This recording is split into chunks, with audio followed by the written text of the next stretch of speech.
is Florida Natural Farming at Frog Valley Tropical Fruit Farm. I thought we were going to get a bunch of rain yesterday, but it never materialized here. I was like 20 miles away, or not 20 miles, but 10 miles away. I could see in the distance a sunny spot, the only sunny spot in the entire county. Torrential rains everywhere else, and I'm like, surely that's not our property. It was, but I drove up and everything here looked green and lush and happy. So, Shelly, you're a wildcat, remember?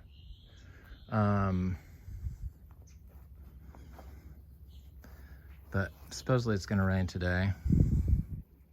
Just looking at this, the Vanda orchids, the stuff. So I had somebody by here yesterday. I think he was like 3rd generation Floridian and South Floridian, and just seemed kind of sad about how Florida's just getting destroyed so quickly before his eyes. I think he was like 36 years old or something. I think that. So I'm sure, because I've only been a homeowner in Florida for like 15 years, and I've watched it go from kind of okay to really what I would call polluted. Trash everywhere, and new homes everywhere, and just scary development. And Florida's so fragile. It's on a sandbar, and it used to have clean water, and had the most natural springs of anywhere in the world. And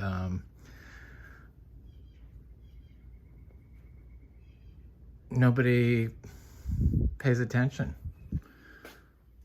to the wild and the wild spaces, and there's no really drive to save some of these nearby coastal inland properties from development. So I feel for them. I was like horrified when we got a bid to put a new house on our beach lot, 2.5 acres, has like 5 giant tortoises on it.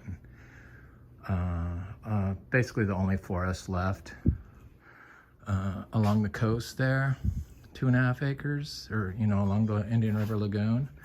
And their best estimate was to clear everything, clear the entire lot. No mention of the tortoises, no mention of the trees, just a price tag, like, and everyone wants to buy the best, so they're going to go for the most expensive thing, which is the completely cleared lot. I see people with permaculture type gardens that do the same thing. They clear the whole lot, and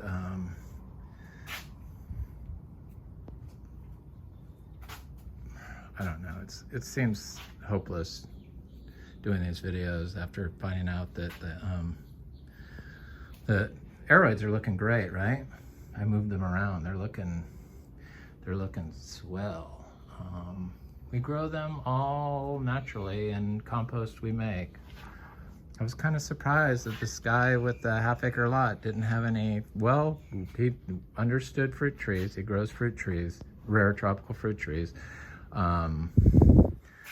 Didn't make compost. Kinda, he probably does, but he doesn't call it that. I think he called it like a trash area, probably where he puts all his limbs and stuff. But that's compost. It grows, homemade compost grows these rare anthuriums and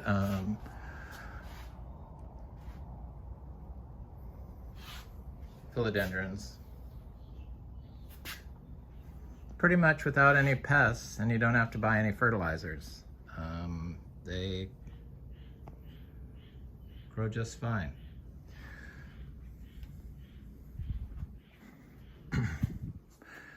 Holds the correct amount of water. There's no chance of overwatering, and is a living soil and is the only way to create health benefits from houseplants is with a living soil. So you can't do it with a soilless mix or you know, what you call a chunky aroid mix. That's not living soil. Just so you know, you only get the health benefits from the living soil with the plant and the roots in the soil. This has been proven. I don't have the case, but it's been studied and that's how it happens. So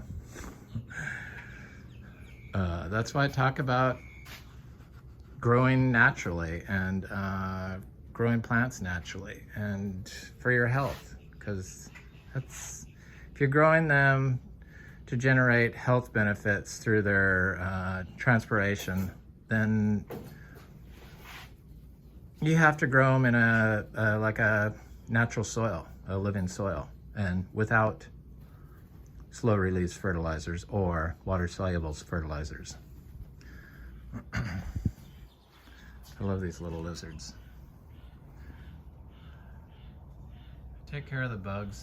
These are all to grow outside in our orchard floor. So I got a new one. Look at this like twin leaf on the Philodendron cheroneae. It's a new leaf. It's got a new growth point right there. I wonder if that next leaf is going to have that same thing. So I got Philodendron bicolor from Equigenera. I wanted one from Equigenera. It's got a nice dark back, kind of an expensive plant, Philodendron, but I imagine it'll go on sale soon. I didn't want to wait any longer.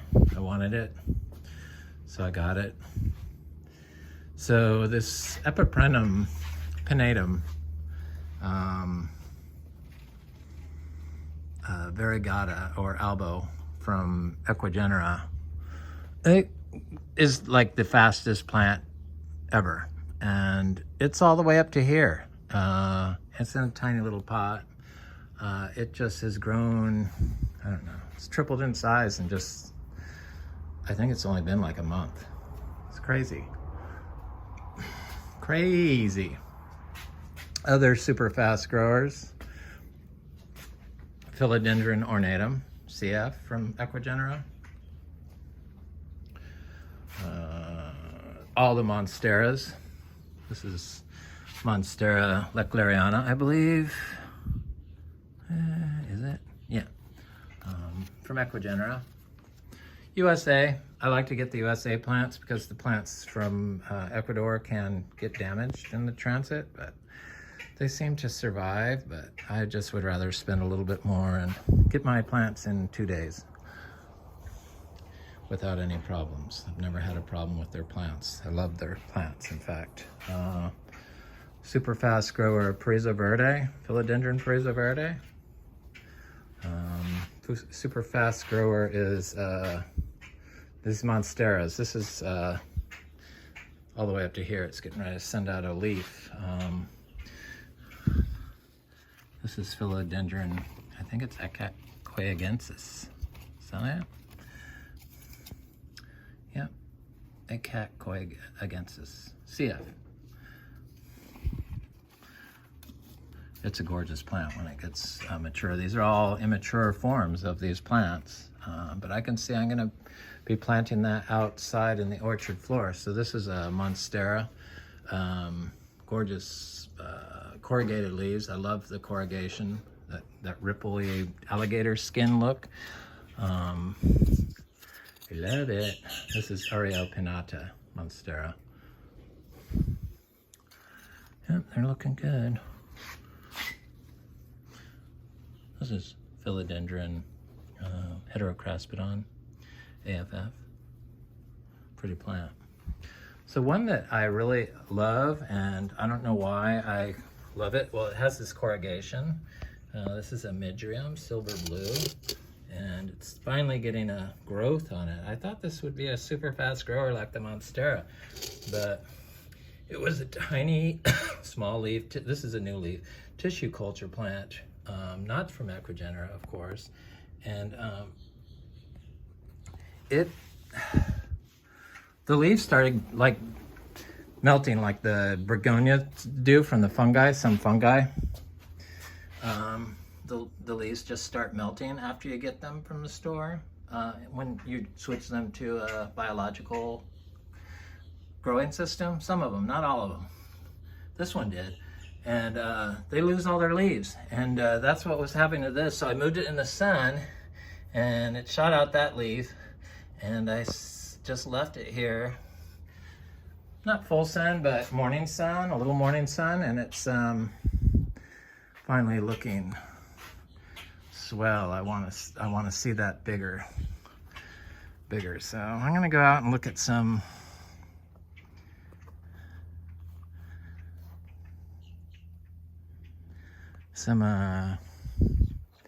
garcinias, because the garcinias had ripe fruit on them yesterday.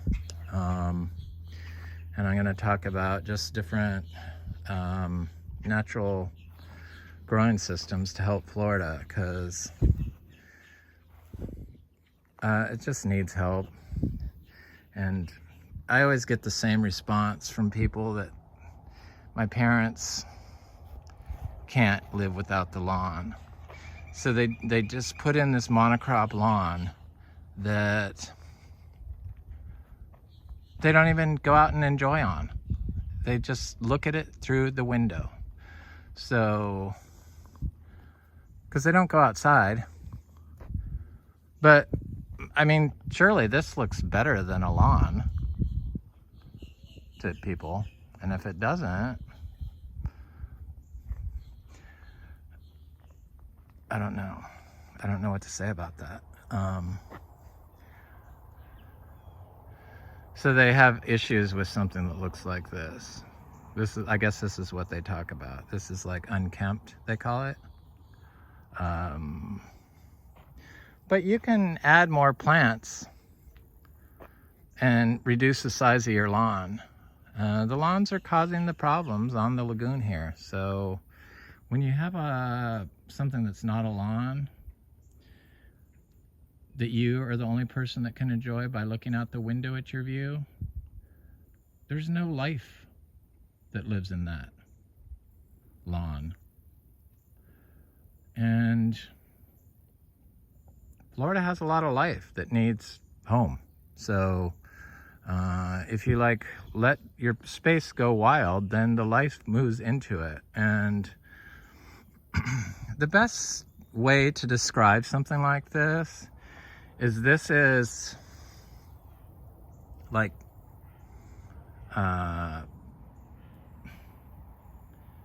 this is nutrients, all the plant nutrients, not just the ones that they sell you, but all the plant nutrients, and a lot of water and energy tied up in the plant material. And when it's living, other than when it's got a living system, like above ground and below ground life, not just a mulch, then you have the life that comes with the living system. So in the roots, this life, and above ground, the life that is going to capture all the nutrients and recycle them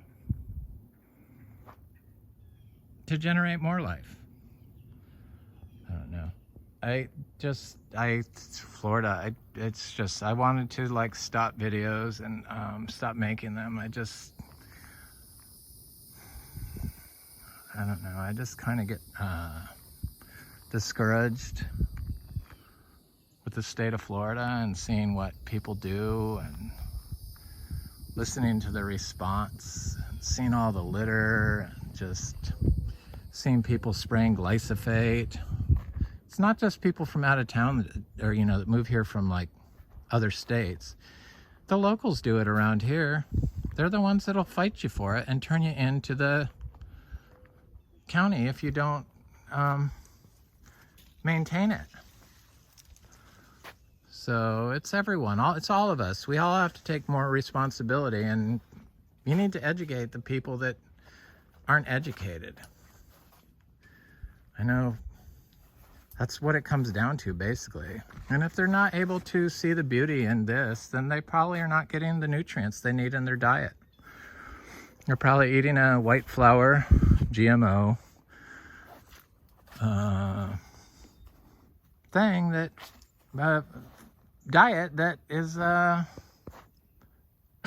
devoid of nutrients, therefore unable to spark curiosity and creativity. That's all it comes down to, I think. I don't think that it's their fault that they can't see beyond their own personal needs, but I think it has to do with diet. I mean, you're not going to get the nice forest smell that's health beneficial from a lawn.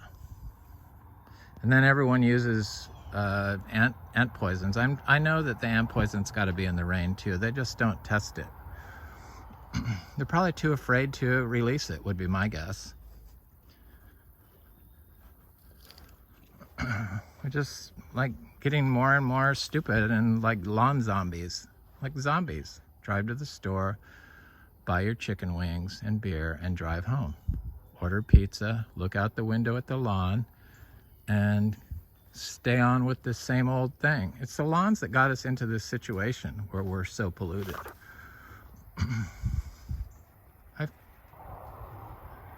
It's got to be a big part of it. So if you didn't have the lawn and you had something like this, which is all the plant nutrients that your plants need and all the energy it needs and all the, what was the other thing? The water it needs, held in place. If you have a lawn or just something that's just mulched out like plastic or just straight wood chips, then you don't have the life, and you don't have the nutrients, and you don't have the water. You might have the water, but it's incapable to go into the soil. Most of it gets released above the soil. The roots bring the water into the soil.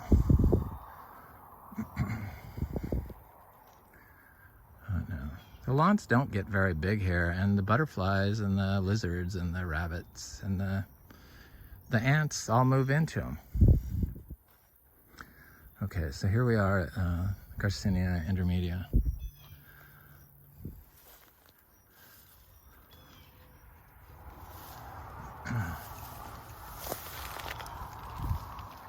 People only care about their tree and their needs. It's just so, it's like putting together something one product at a time. And a lot of fruit on this tree. Big fruit, good sized fruit. This intermedia, lots of fruit on here. That's a little fruit, but it'll have a seed in it.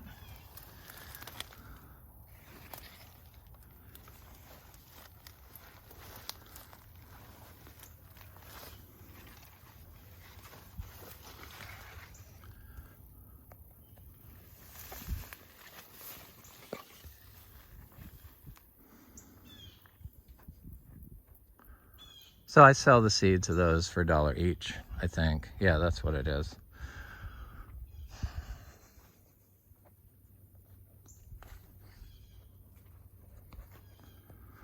We got a little tiny bit of rain.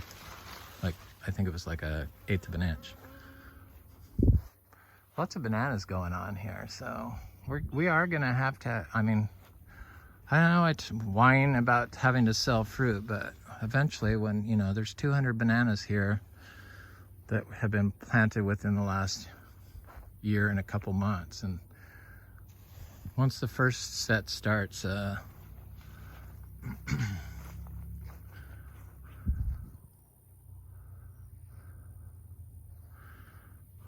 guess it's 2 years. Once the first set starts producing, which it looks like it's getting ready to now, or it's starting now maybe. I don't know. It hasn't been a long time. I just kept dividing the bananas, peeling off the pups. So I have to sell fruit because we got it. We're a farm, so we get the benefits from the taxes. You know, no taxes on agriculture, food, or agriculture for real property, which is nice. Have this so many trees, you're kind of forced to be a fruit farm. The reluctant fruit farmer, I guess, is what it is.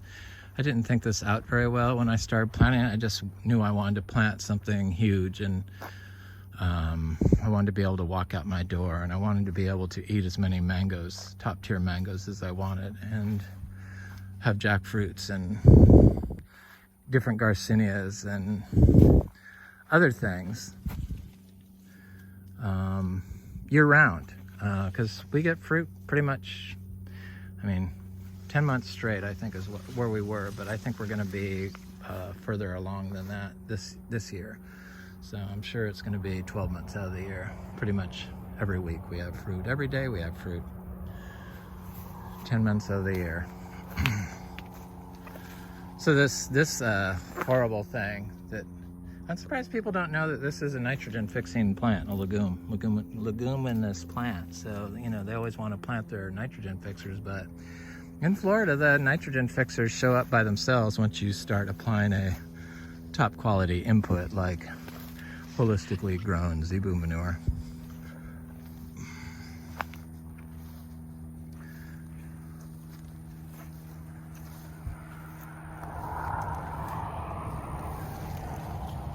There's so much fruit on this tree.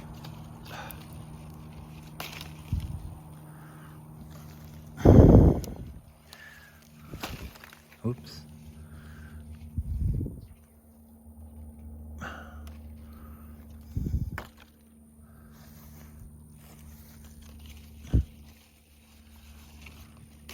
I ate some this morning, and I'd like to do like all kinds of powders. Like I do the Stammet 7 mushroom mix, you know, powdered mushrooms, and I do the ashwagandha, and I do the brahmi, and I do the powdered moringa, and the powdered beets, and the powdered berries, and you know, all organic.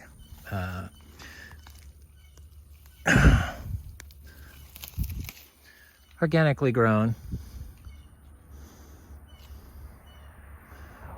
which is, I guess, the best you can get. At least, you know, there's no GMO and other things in there, mostly. But since the pollution is in the rain, it's probably in there now, would be my guess. I don't think you can escape it anymore. We've come to the tipping point on pollution where it's everywhere now. People still think that this competes with a tree.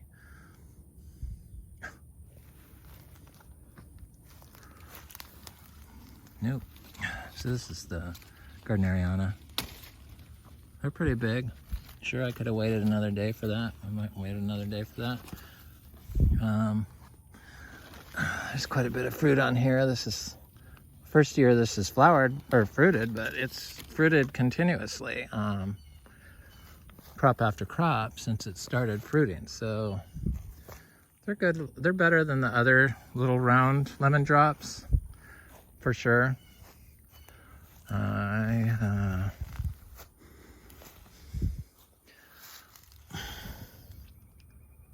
those aren't ready yet. Let them wait, Eric.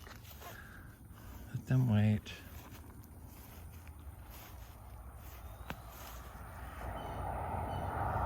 Still have sugar apples left. Those are $10 a pound. Seeds, we have sugar apple seeds. We have... Hey, what else do we have? Oh, Garcinia lemon drop seeds. We have Garcinia Gardneriana seeds. We have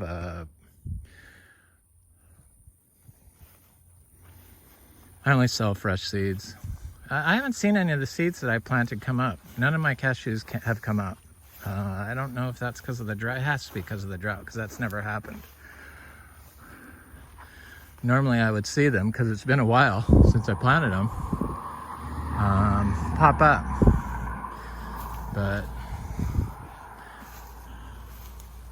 hopefully we'll get some rain and they're not like dead. I don't see why they would be. I never had a problem with cashew seeds in the past, but I know they're viable because somebody planted some in a pot and I saw them in the pot. So he said his plants in the ground hadn't come up, but he's near here, so I need to text him and find out because I only direct sow cashews and they've all come up. So it's this is the first time that's happened, and I know that the cashew stops fruiting during fruiting season if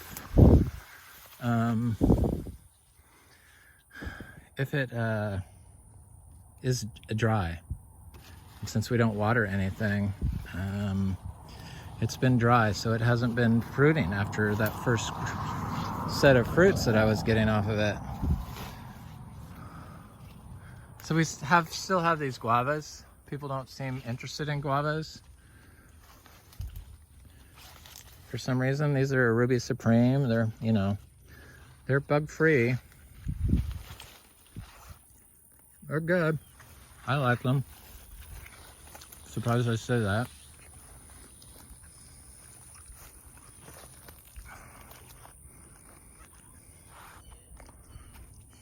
Bananas are looking good.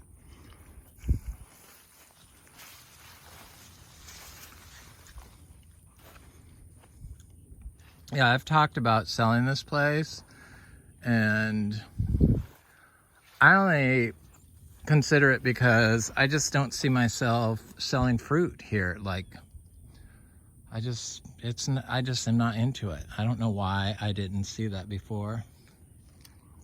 I thought I would. Fortunately, I don't have to sell the fruit, so that's probably a big problem with it. My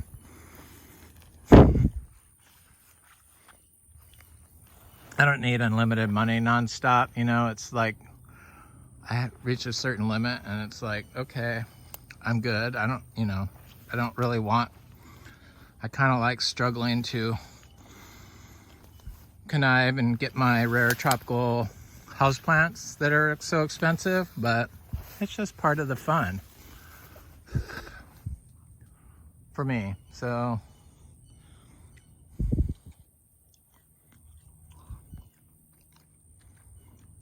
I don't have any kids. We don't have any kids, so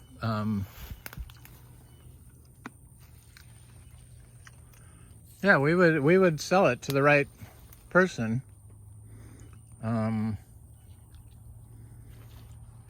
But that could take 20 years to find them. Not gonna rush. Little seed-grown guavas, different types. I'm excited about those. I'm surprised that I only planted this one guava because I didn't like them. But now I try to eat them every day. One. The seeds are kind of nasty. I think I got a giant crunchy seedless one, but I'm not sure. More bananas.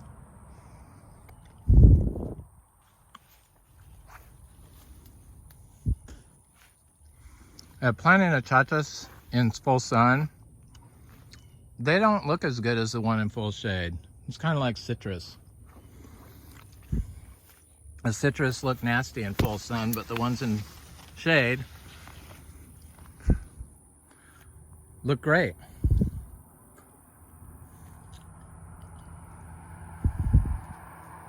Thank you. That was good guava. This is a achacha in full sun.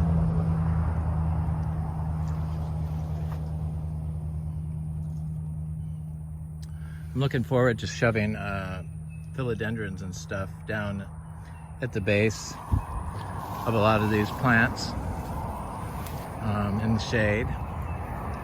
and watching them crawl up and over the ginger.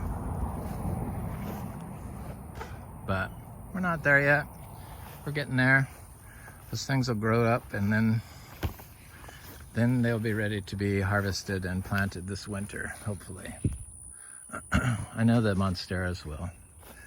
Anyway, this is Florida Natural Farming at Frog Valley Tropical Fruit Farm. I hope you have a beautiful day.